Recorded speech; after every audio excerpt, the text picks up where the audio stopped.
Hello, Mr. Abrams. Hello, sir. How are you? I'm good. Thank you for taking the time to talk. Thank you.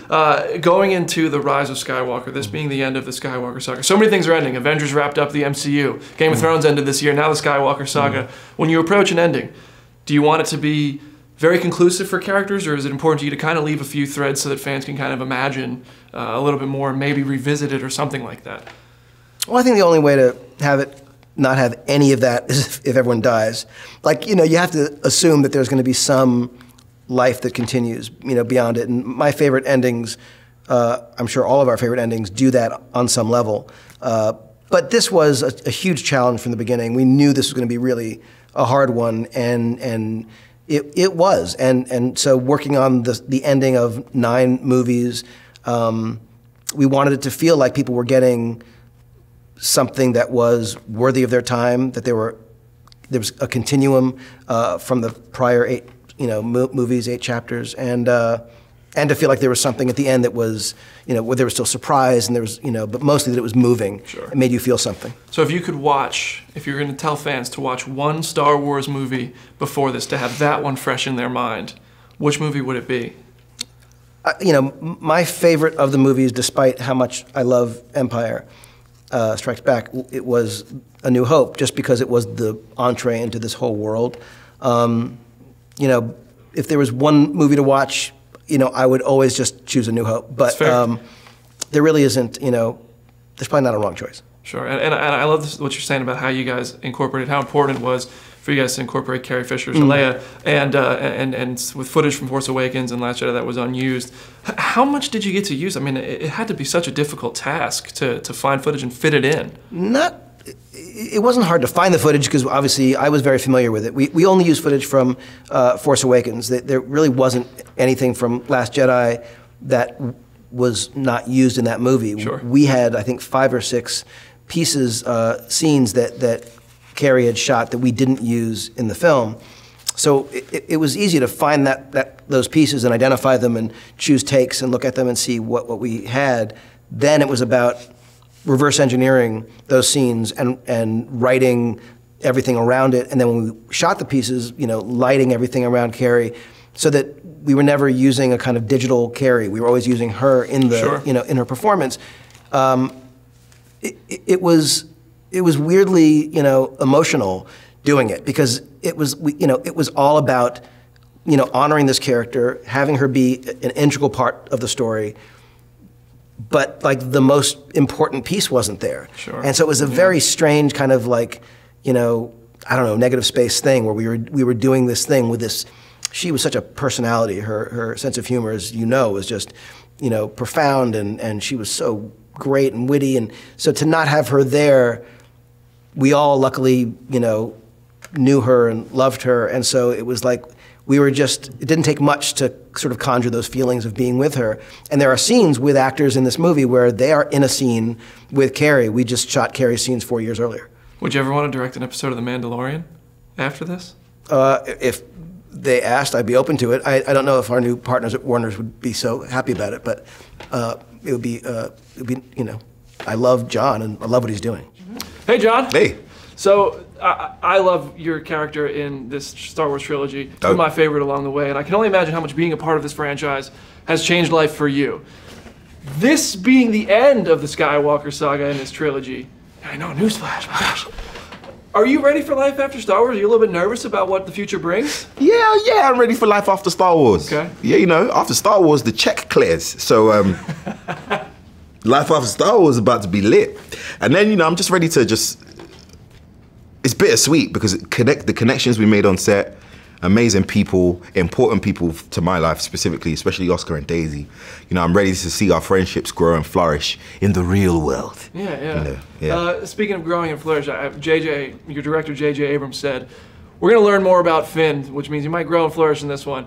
So I'm curious, when you're reading that script and you're learning those details, I mean, I don't know, maybe even learn his name. What is your reaction to just learning Finn's kind of backstory, his history? What did you think of it? Well, I actually read some of the there's comic books and stuff, the extended universe, and actually had a bit of an understanding of his background and stuff. But then to see that being implemented into the live action film, you're not about to get 25 chapters of the history of Finn or anything like that, but to at least learn a bit more about him and to further enhance the care that we have for him is very, very important. So you get to the last page of that script before you leave it under your bed in a hotel room. Apartment. Oh, it was an apartment? Apartment, yeah. So before you leave it under the bed, you get to the last page, you've read the script. When you see the ending, and then, I mean, even after seeing the movie for the first time just last night, what did you think? What was your impression of how this story numb. Seeing the film and reading it, completely two different experiences. I mean, reading the script, you know, it's just about finding out where your character goes, and how much you're going to be doing physically as well. Whereas in watching it, it's just a numbing experience, you know. A little bit of, you're judging yourself, then at the same time you're enjoying it, and then you're remembering the rest of the public are going to see it. So watching it is a whole different process. I can only imagine. Yeah. It's got to be nerve-wracking. Yeah. Look, I'm a fan of the Ray-Finn relationship. I know there are people online who are fans of maybe Finn and Rose. Yeah, and it's like different I mean, there's ships. even a Finn Poe. Yeah, camp. Listen, if you're a fan and you're shipping a relationship, who do you pick for Finn? Who do I pick for Finn? I'm Team Ray. I'm not gonna lie to you. I don't even know if I can pick. I don't even know if I can pick. Yeah, that's dangerous. It's dangerous to pick. It's dangerous because who I say, it's none of them. Solo guy, Finn Solo. Movie coming out in like 20 years. No, but okay, so after Star Wars, we're comicbook.com. We love to talk about comic book movies. I know you're into anime, comics, and all that kind of stuff. You once kind of teased maybe doing something with Marvel once upon a time. A couple years ago, you said something. I think you just see something at a con, it became a big story. Would you ever, is there any character in Marvel Comics or DC Comics or that you think would be interesting to kind of go on and take on after I sat down with Marvel years ago, but that's not the direction I want to go with at all. You know, I think now, you know, I've just finished on Steve McQueen's Small Axe, and I'm doing a movie called They Clone Tyrone, and then I'm doing a movie with Kevin Costner called Rebel Ridge, which is much more action-based. Like, I'm just trying to, you know, spend that versatility. Yeah, there you go. I mean, just spend it out, you know, see where I can, see what characters I can morph into, much more character work, and go back to where I came from, which is more of the indie world. I'm looking forward to you flexing those muscles, man. Yeah, man. Hey, Carrie. Hey, how you doing? I'm good. Thank you for taking the time to talk today. Yeah. I am so excited to see you in Star Wars Episode 9. It's going to be really cool. I don't even know if we'll see you because you're wearing this giant helmet. You're playing Zori Bliss. Correct. So that name is like a WWE wrestler mixed with an intergalactic Power Ranger and like all this crazy. And I know there's some kind of relationship to Poe. I try to do as much research as I could. I know you can't say much. What can you tell me about this character, if anything? What I can say is Zori is sort of a character of possibly questionable morals. She's a survivor. She lives on a snowy planet of Kijimi.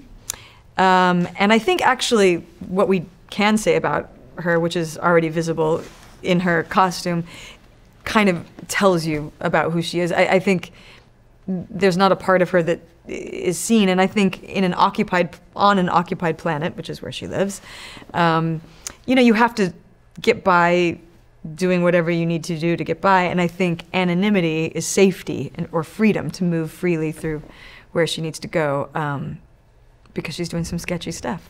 Okay. And I think the introduction of Zori helps inform some details of Poe's past. And okay, very those cool. scenes we got to do were really fun. That's really cool. Were you a fan? I'm guessing you'd watched Star Wars movies Definitely. before this. Yeah. So when you get the call from JJ, you know, what were you kind of hoping this would become? Well, he literally emailed me and said, "Do you want to be in Star Wars?" I was like, "Fuck yes, I want to be in Star Wars." And then when he told me about the idea for the character, it was just like, it was so. To get to be in Star Wars, but then to get to be that kind of character, and it's like gold.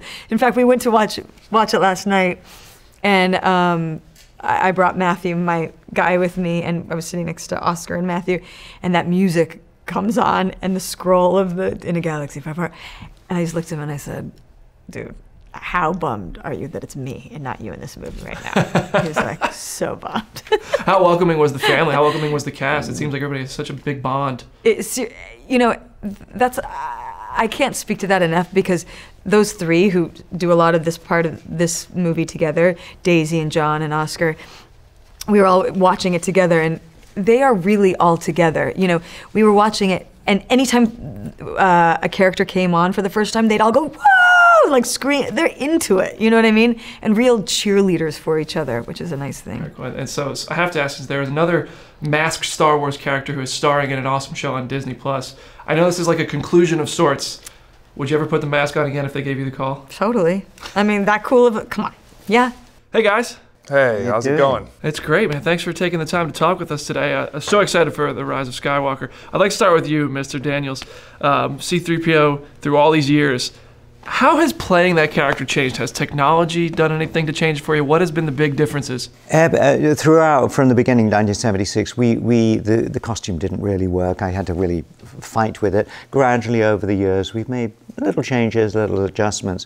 For episode 7, JJ gave me a brand new suit, 3D printed. Still elements didn't quite work, and for the first time in The Rise of Skywalker, 3PO has hands that actually relate to mine, so that I can pick things up. And you may think that sounds like nothing, but for years I've been kind of slapping objects, trying to, sometimes with sticky tape in the middle of my hand to pick them up. This time, I can really be part of the action right from the start and grab something. And I'm ready to see 3PO with a blaster, man. Oh yeah, that was good. But that blaster was, oh well, there's more stuff. I'd forgotten about that. C-3PO goes crazy in this one. Oh, yeah. Gets restrained and everything. Well, I can't wait to see those hands in action. But this is the end of the Skywalker saga, which you've been a part of from the beginning. What do you think? What does this mean to you? I mean, are you ready for life after Star Wars, really? Well, there will never be life after Star Wars, because Star Wars will continue in some form or other for the rest of my life. I know that, and well into the future after I'm gone. So, you know, one element of it has moved away. I am quite ready to do something else. But I feel the amazing thing is that this film is so good, and this is not just actor, but I love the director sort of thing. This is a very fine ending, so I'm proud of it. And Eunice, Chewbacca has lost a lot in this new trilogy of films. Han died in The Force Awakens, Luke passed away in The Last Jedi. Where do we find Chewie? What kind of journey is he going on? Is he becoming a little more of a solo guy himself? Chewbacca, I think the main thing about this is that we have to remember Chewbacca has been part of the Resistance for so long, and he's so committed to that cause and not wanting to let his friends down, that he's occupied himself with the Resistance, and that's where we're going to find Chewie at the start of this. Cool, cool. One thing that everybody talked about in the press conference was getting everybody together, because in The Last Jedi everybody was separated, and it sounds like there are scenes in Rise of Skywalker where everybody's together. It's an ensemble. What were those days like on set to get everybody together? Are those more fun for you? Yeah, we're having a sleepover. No. There's a lot of waiting around whilst everybody is assembled, and you know, to marshal all those people is a rare skill, and the whole team, the production team, was able to do that. You know, you have 100 extras, you've got the main cast, you've got all the crew, and they have to all come together on the word action. Wow. Yeah. Well, I mean, to watch it sounds really cool, though. Is this being the end of the Skywalker saga? Is this conclusive? Do we get maybe some open-ended threads, or is this really going to give everybody kind of a nice bow on the story for 3PO and Chewie? The bow is the image I've always used, but it's very interesting how tendrils, how little strands can eventually be picked up. It's become a paradigm of the entertainment industry, but that's not to say it happens here. First of all, Kelly, I'd like to start with you. This is not your first Star Wars movie. No. Naomi, this is your first Star Wars movie. Did you give her any advice on joining this epic franchise? I think what was really cool is we met up in the beginning of filming, and we what did we do? We had a drink. We walked along the river. Yeah, we went to the river. We went to the River Thames. Yeah, it was beautiful. By South Bank. Yeah, and it sort of was like, oh my gosh, I totally do you remember that? Yeah. And we were just really, really fast friends. Yeah. I don't know if any advice was given, but I feel like we just got to know each other. Yeah, and it's been this like beautiful sort of camaraderie and having the ability to talk to someone about things has been really nice. Yeah, it's just awesome. I love that. It seems like everybody's such a huge family here. It's so cool. It feels really natural. I think it's a mixture of like having spent a lot of time together on, especially, you know, it's weird actually when you're filming. I didn't actually see that blah, blah, blah, blah. I might have seen you, I might not have seen you, I don't know. But like, I was in the bathroom a lot. Yeah, she was just always on the phone. But yeah, like, and then junkets and stuff like that, you see each other more, and that's when you can really start to catch up properly. So I love it. Now let's try to talk a little bit about this movie. I know it's very tight. In the first movie, Rose kind of, I guess, found herself. She lost her sister. She became like a really solidified member of the Resistance. Played a big role. As she's grown a lot in that one movie that we've seen her. What would you say? How do we find her? What kind of journey is she about to go on? I mean, we start in a different place. You know, it's been a year since those events, and so now she's risen in the ranks within the Resistance. And she's very much engrossed in the day-to-day operations of what that is, which is not what she was doing before. So cool. Hey, I feel like I just learned a lot. There's so little you could find it, but I did do my research, and on Jana I found also very little. But I saw that she uses an energy bow. Is that, can you talk? She has a bow and arrow. So what is it like to get on set? Did you have to do any training for any kind of special weapon? We did, yeah. Techniques? I did weapons training, and it was really fun just to know how to hold it and to hold it. You know, it's really hard. It was heavy. No, it was so gross. But yeah, like so we did training of all sorts, and that is one of her weapons. Yeah. I love that. And during the press conference, everybody said it was cool to get everybody kind of together as a group, whereas in The Last Jedi, everybody was very separated. It sounds like you guys got to really work together with this whole family we've been talking about. What was it like on those days on set where it was an ensemble to get everybody together? Oh, those days were good. Those are the best. I remember there was that one day. Yeah. In that sunny place, and Continue. There was a lot of laughter. I remember that day, but there being a lot of laughter, and it's always that's just the a joy. best. It's the best.